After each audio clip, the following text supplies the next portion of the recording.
This video is a spoof on YouTube channels that create crap content and is meant to poke some fun. We've all had WTF moments when listening to a video, only to find it a waste of our time. Enjoy the absurdity. Spatulas, cannons, and cheating aliens. Our love story is the most WTF you'll ever see. Don't say we didn't warn you. A Shoeshine's Timeless Tales creation.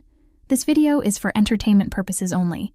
Any similarity of characters or situations to real-life persons, places, or things is strictly coincidental.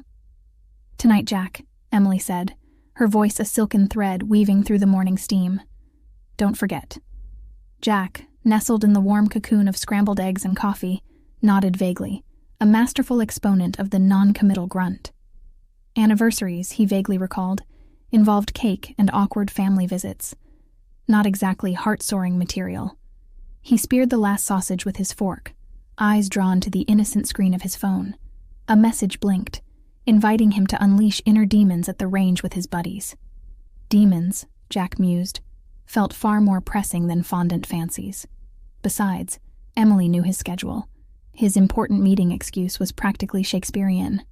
He swallowed the sausage whole, leaving a fiery trail down his throat. An idea, bright and reckless, flared in his eyes. With a practiced nonchalance worthy of a magician, he slid his phone to the center of the table, screen down.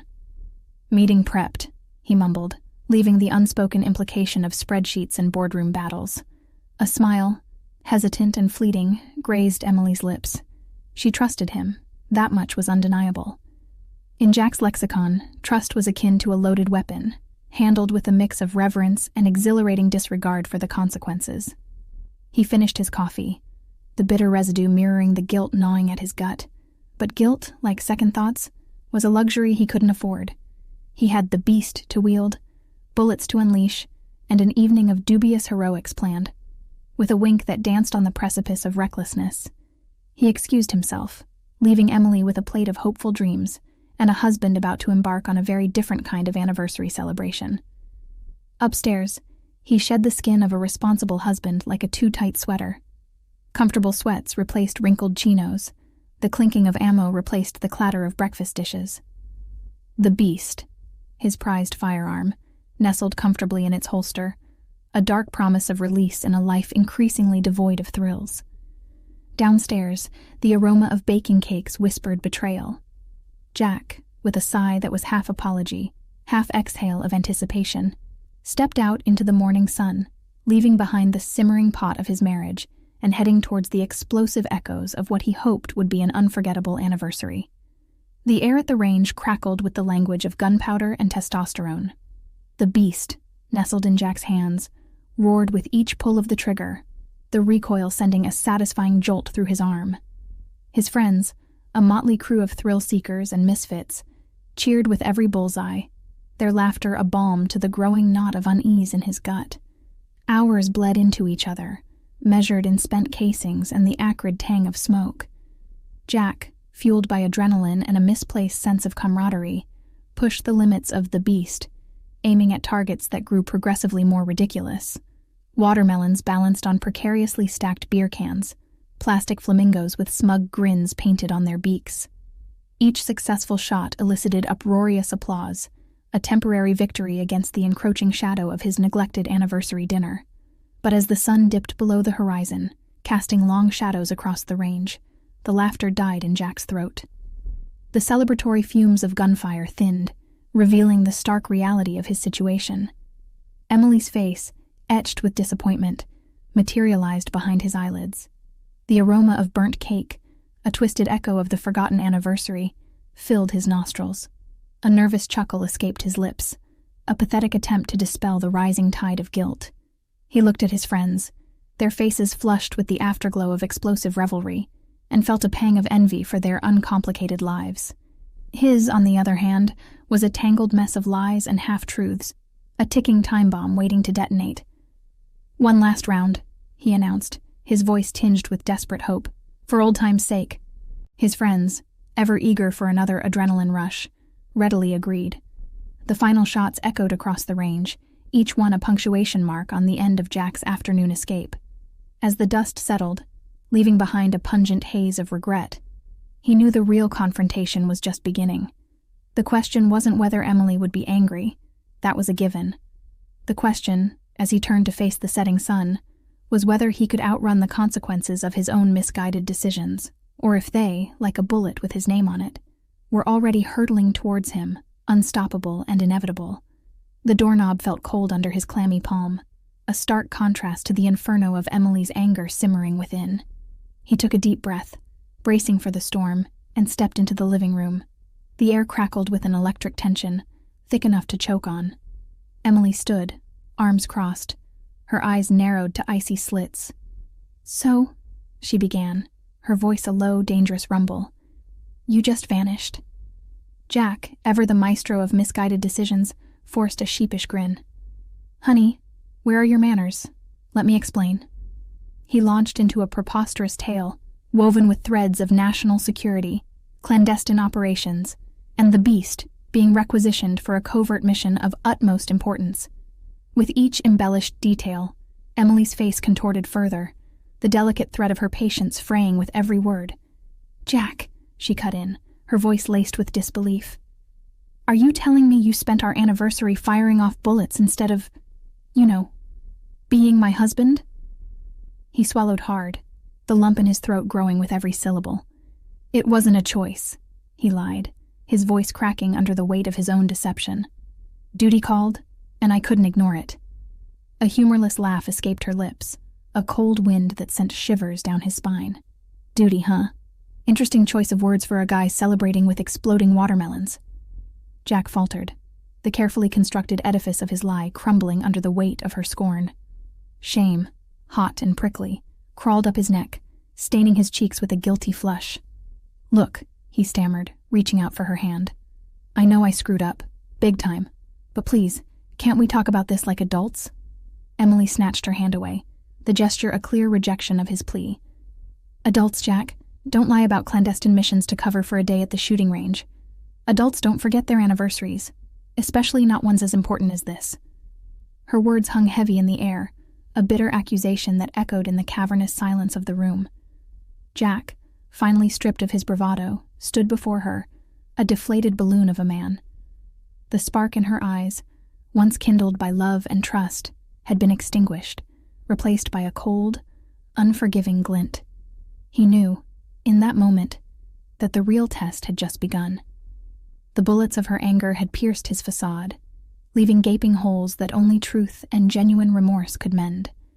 The question was, would he be able to rebuild what he so carelessly destroyed, or would their once vibrant relationship crumble under the weight of his betrayal, leaving behind only the acrid smoke of regret?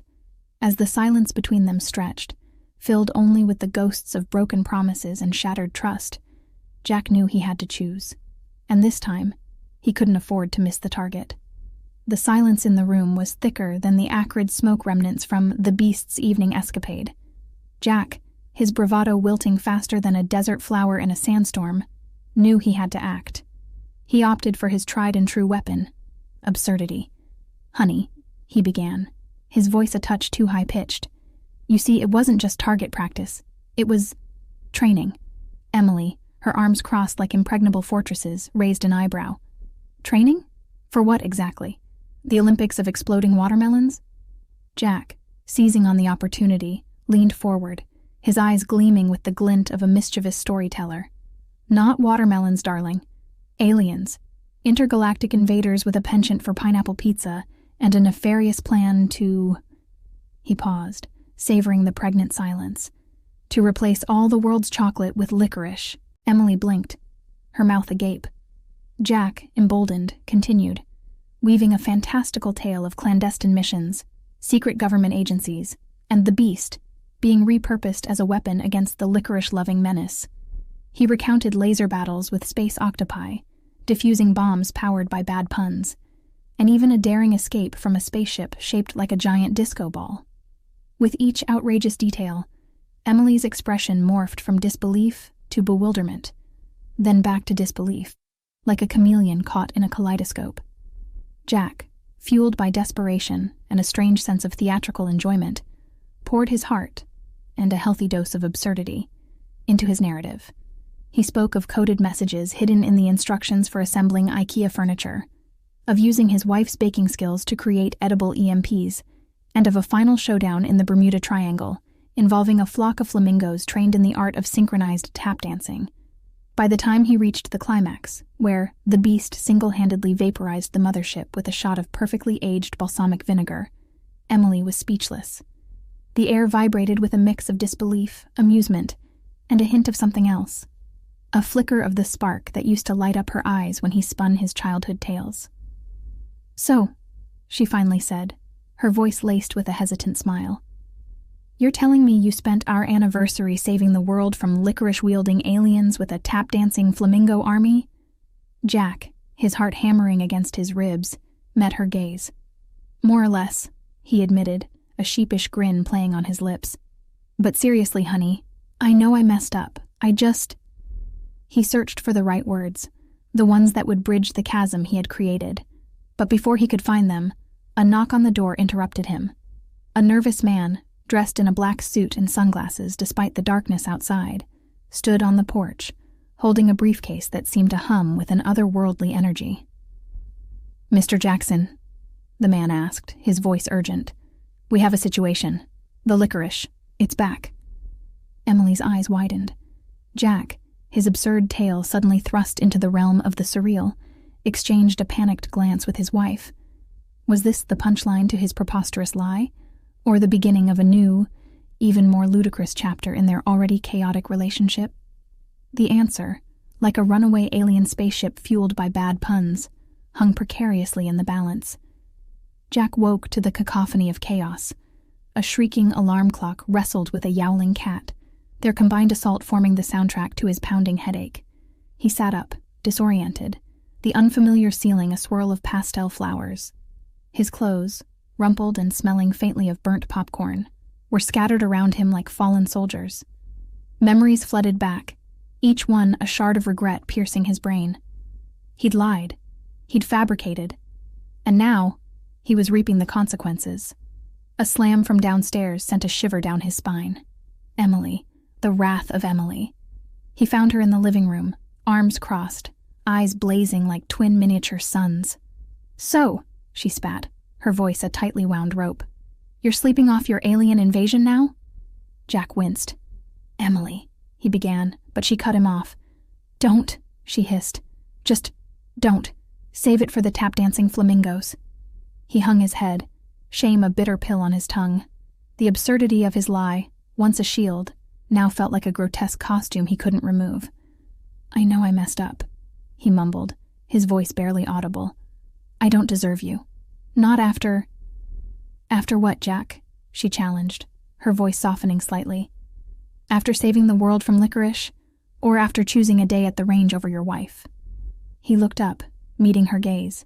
The anger was still there, simmering beneath the hurt, but there was something else too, a flicker of the understanding he craved. "It was stupid, I know," he admitted. "Selfish. I was trying to escape, to relive a part of myself I thought was lost." He spoke of the thrill of the gun range, the camaraderie with his friends, the way it made him feel alive. He confessed his fear of growing up, of settling into the comfortable predictability of their lives. Emily listened, her expression unreadable.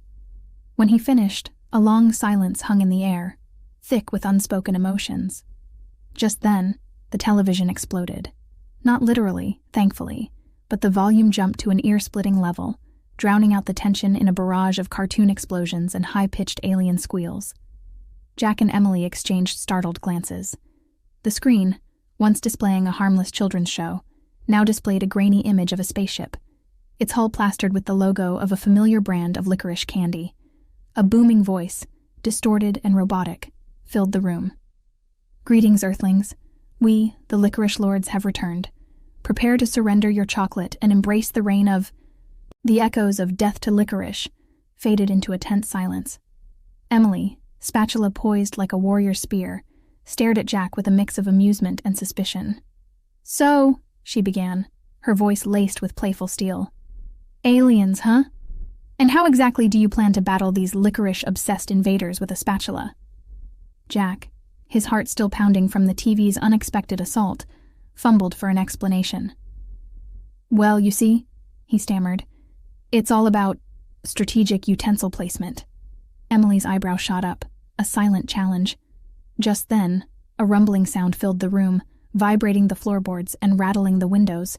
They both turned to the source, the living room wall, where the television had morphed into a pulsating portal. Uh-oh, Jack gulped. Looks like the licorice lords aren't wasting any time. From the portal emerged a squad of licorice soldiers, their black candy bodies gleaming in the dim light. They brandished licorice whips and hurled gumdrop grenades, the air thick with the sickly sweet scent of artificial cherry.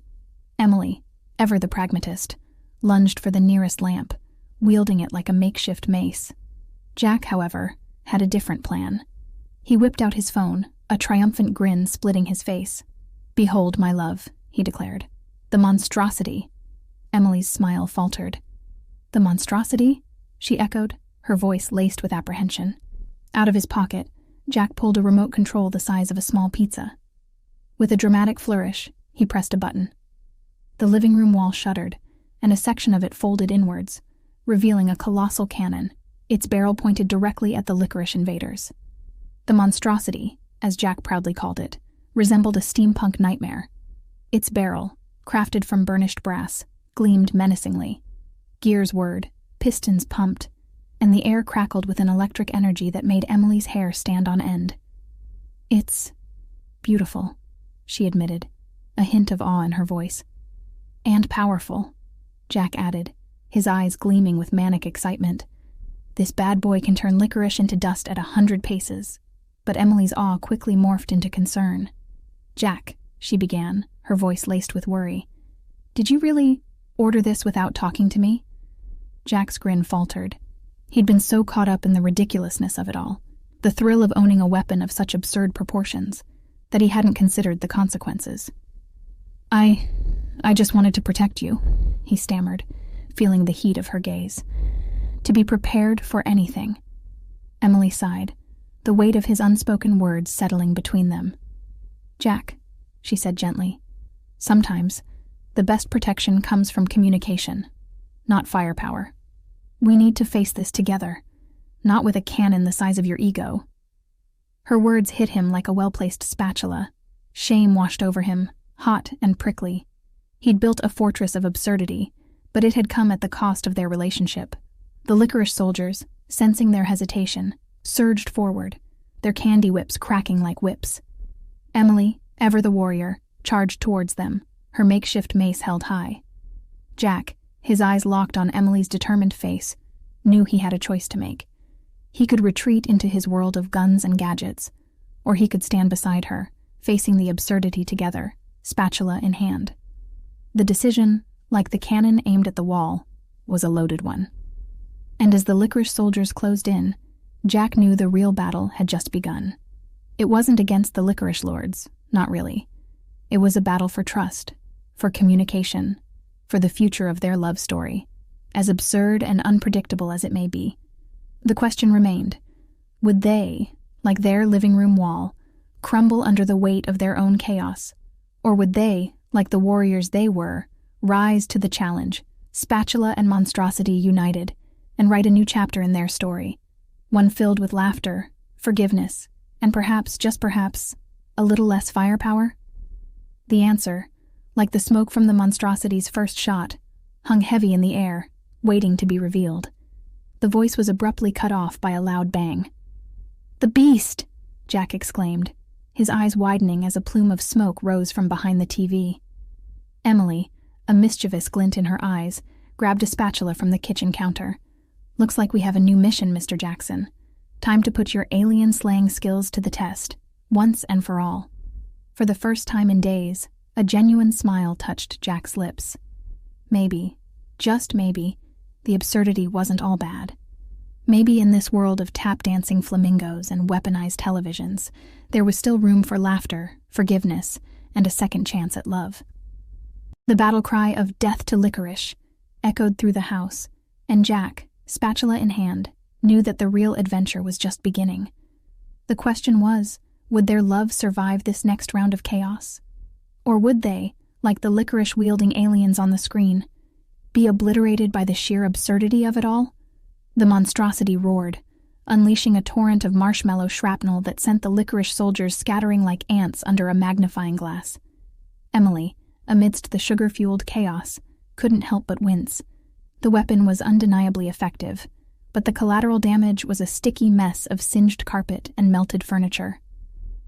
"Jack," she called, her voice firm but laced with disappointment. "It's time for the monstrosity to go."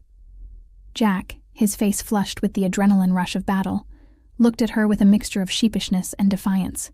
"But Emily," he stammered, "it's perfect for alien invasions, or rogue squirrels, or—" "Jack," Emily interrupted, her gaze unwavering. "We don't need a cannon in the living room. We need each other." Her words, simple as they were, hit him like a well-placed spatula to the ego. He saw the hurt in her eyes, the disillusionment that had crept in like a slow, insidious weed. The absurdity, once a shield, now felt like a clown's mask, hiding the cracks in their relationship. With a sigh that echoed the deflating whoosh of the monstrosity's cooldown, Jack nodded. He knew she was right. He'd lost sight of what truly mattered, buried under a mountain of his own ridiculous desires.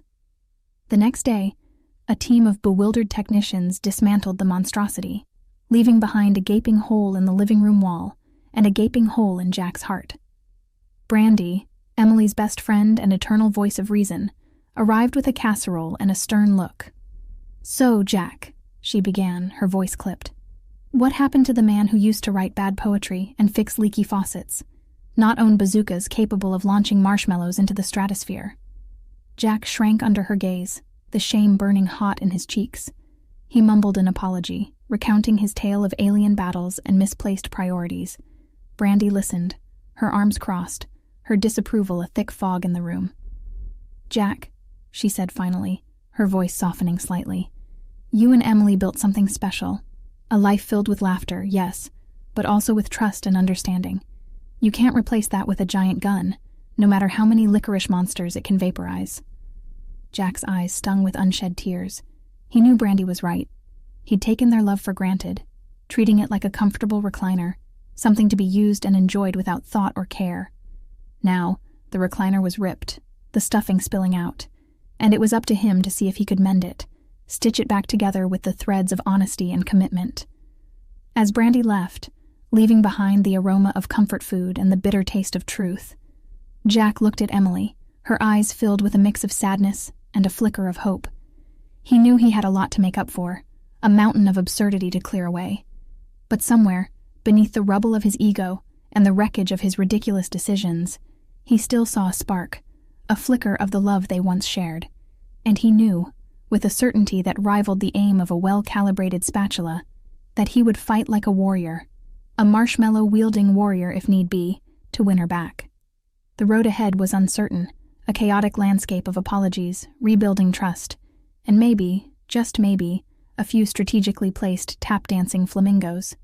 But as Jack took Emily's hand, the warmth of her touch a beacon in the absurdity, he knew one thing for sure.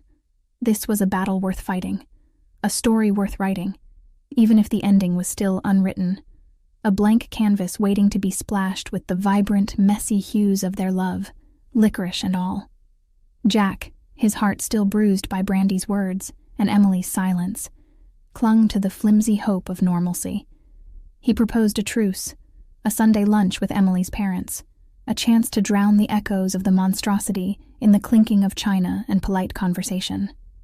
Emily, her eyes still clouded with hurt, reluctantly agreed. Normality, even a temporary illusion, was a balm she needed as much as he did. The scene at the dining table, however, was far from normal. Jack's parents, bless their oblivious hearts, regaled everyone with tales of their upcoming cruise, blissfully unaware of the emotional earthquake that had just rocked their son's marriage. Emily's parents, on the other hand, wore the weight of their unspoken concern like ill-fitting coats. Just as Jack was about to convince himself that normalcy, however strained, was indeed possible, the doorbell rang. A tall, blonde woman with a predatory smile and a familiar glint in her eyes stood on the porch. Cindy, Emily's childhood friend and Jack's occasional confidant. The air crackled with unspoken tension as Cindy breezed in, her laughter like a misplaced firework in the delicate piece Jack had so desperately constructed. Introductions were made, pleasantries exchanged, but the elephant in the room remained, its trunk twitching with unspoken secrets. Then, like a rogue tap-dancing flamingo, Cindy dropped the bomb. "Speaking of Charles," she purred, her gaze flicking suggestively towards Jack. "He was telling me about his interesting encounter with a mysterious woman at the gun range the other day." Jack's blood ran cold. Charles, his friend, his fellow beast enthusiast, had a reputation for harmless flirtation, but this was different. The air in the room, already heavy with tension, solidified into an icy block, suffocating all conversation. Emily's eyes, wide with shock and betrayal, met Jack's. The unspoken question hung between them, a venomous cloud poisoning the fragile trust they were trying to rebuild. Jack, his face draining of color, opened his mouth to deny, to plead, to explain, but no words came out. The truth, like a licorice grenade, had detonated, leaving behind a crater of pain and unanswered questions. His parents, bewildered and out of place, exchanged confused glances. Emily's parents, faces contorted with a mix of disappointment and anger, looked at Jack with eyes that saw him as a stranger, a man they no longer recognized. Cindy, her smile widening like a crocodile's, sipped her tea, the clinking of the china a perverse soundtrack to the wreckage she had just orchestrated. The lunch, once a haven of normalcy, had become a battlefield, the weapons wielded not by licorice-wielding aliens, but by the sharpest of words and the most devastating of betrayals. The room, thick with the suffocating weight of betrayal, remained frozen in a tableau of disbelief. Then, the hinges of the front door creaked open, and a figure stormed in, shattering the fragile silence with a guttural roar. It was Charles, Cindy's husband, his face contorted in a mask of fury, a baseball bat clutched like a warhammer in his white-knuckled grip. "Jack!" he bellowed, his voice cracking with rage. "You lying, cheating—" He didn't get to finish the epithet. Emily, propelled by a surge of primal protectiveness, stepped in front of Jack, her eyes blazing. "Charles, stop it! This is none of your business!" Charles, momentarily distracted, turned to her, his anger morphing into a mixture of confusion and hurt. "None of my business? My wife—" He started to point the bat at Jack, but before he could finish the accusatory gesture, something unexpected happened. Jack, his face pale but determined, reached behind the curtain and pulled out a contraption so absurd, so utterly ludicrous, that it momentarily sucked the air out of the room. "The monstrosity," he muttered, his voice barely above a whisper. The colossal cannon, gleaming in the afternoon sunlight, seemed to pulsate with a menacing energy. The sight of it, so outlandish, so utterly ridiculous in this domestic setting, sent a ripple of confusion through the room. Cindy's smile faltered, replaced by a look of wide-eyed astonishment. Even Charles, his rage momentarily eclipsed by sheer bafflement, lowered his bat. Jack, fueled by a cornered desperation, aimed the cannon at the end of Charles's bat. The air crackled with anticipation. Then, with a deafening roar and a puff of smoke, the monstrosity fired. The shot thankfully wasn't lethal. It simply vaporized the end of Charles's bat, leaving behind a splintered stub. But the impact sent shockwaves through the room. Charles, his weapon disarmed, stumbled back, his face a canvas of disbelief and fury. Emily, caught between shock and a strange sense of morbid amusement, stared at Jack, her eyes wide with a mix of horror and something else. Was it admiration? Or perhaps a flicker of the old spark, ignited by this absurd display of defiance? Nobody spoke. The silence, thick with the acrid scent of burnt wood and the lingering echo of the monstrosity's roar, hung heavy in the air. The scene, straight out of a deranged B-movie, had rewritten the script of their drama, replacing tearful confessions with cannon fire and splintered baseball bats. Then Charles, his face contorted with a mix of anger and wounded pride, spat out, "You're insane, Jack. You've lost it." He turned and stormed out, leaving behind the lingering stench of fury and a trail of splintered wood. Cindy, her smile gone, followed him, her head hanging low.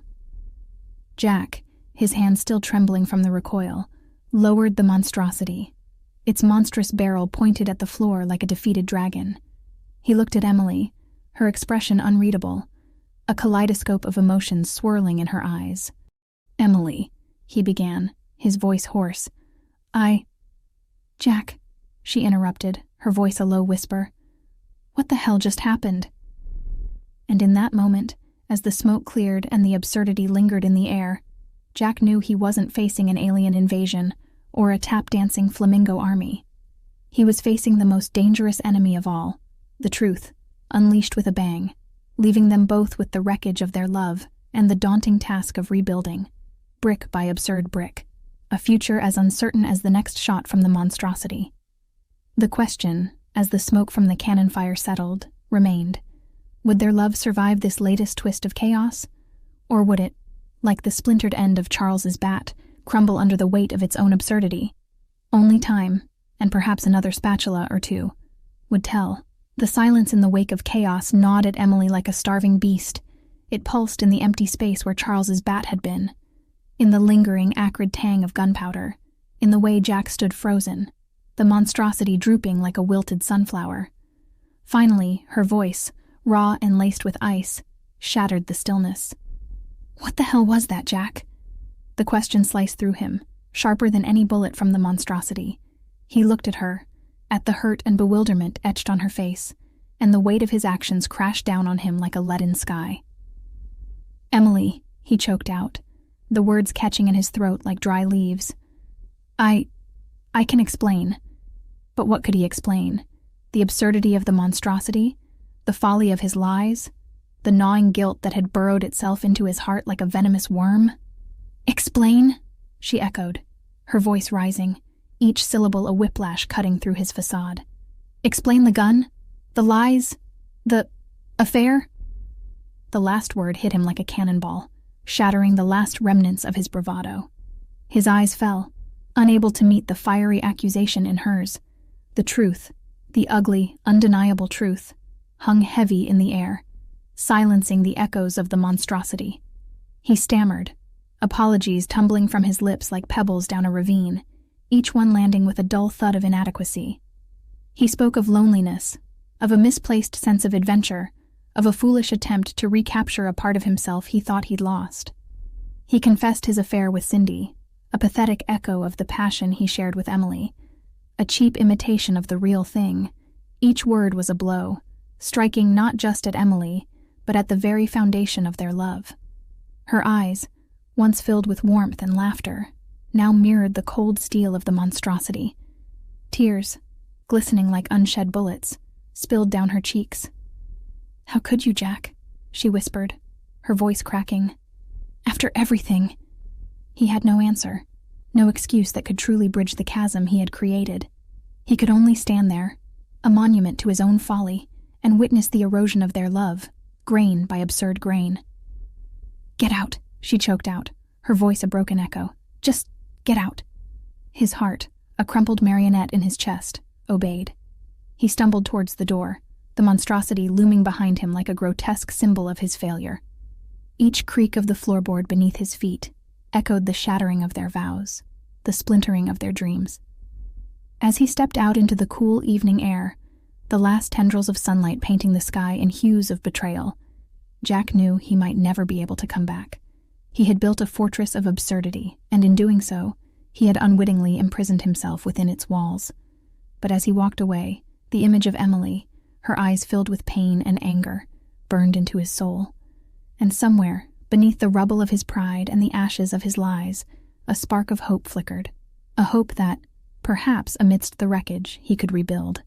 Not with guns and gadgets, not with tap-dancing flamingos or monstrous cannons, but with honesty, with forgiveness, with the slow, messy, absurdly beautiful task of rebuilding trust, brick by brick, spatula by spatula, until he could face her again, not as a warrior armed with weapons of chaos, but as a man worthy of her love, a love as real and unyielding as the tears she shed, a love that, even in the aftermath of this absurd drama, still held the promise of a new beginning. The echo of the slammed door reverberated through the house, a final punctuation mark on the shattered symphony of their love. Jack, his heart a deflated balloon, stood on the porch, the weight of Emily's words pressing down on him like a leaden sky. "Get out," she had said, her voice a hollow echo of the warmth that once filled it. "Just get out," he'd pleaded, his apologies tumbling out like pebbles in a landslide, each one a futile attempt to dam the torrent of her anger and hurt. He'd confessed the affair with Cindy, laid bare the emptiness of their fleeting connection, the pale imitation of the love he shared with Emily. But her eyes, once pools of laughter and affection, remained cold and distant, reflecting the icy steel of the monstrosity, a monstrous symbol of his folly. "How could you, Jack?" she'd whispered, her voice cracking with a grief that mirrored his own. He had no answer, no excuse that could truly bridge the chasm he'd created. He could only stand there, a monument to his own deceit, and watch as their vows, once vibrant threads woven into the tapestry of their lives, unraveled like frayed silk. "I'm taking the monstrosity," Emily's voice, now firm and resolute, cut through his despair. "It's a reminder of what I'm leaving behind, of the lies, the betrayal, the absurdity." He looked at the cannon, its chrome barrel glinting in the fading light, a grotesque monument to his misplaced masculinity. He understood.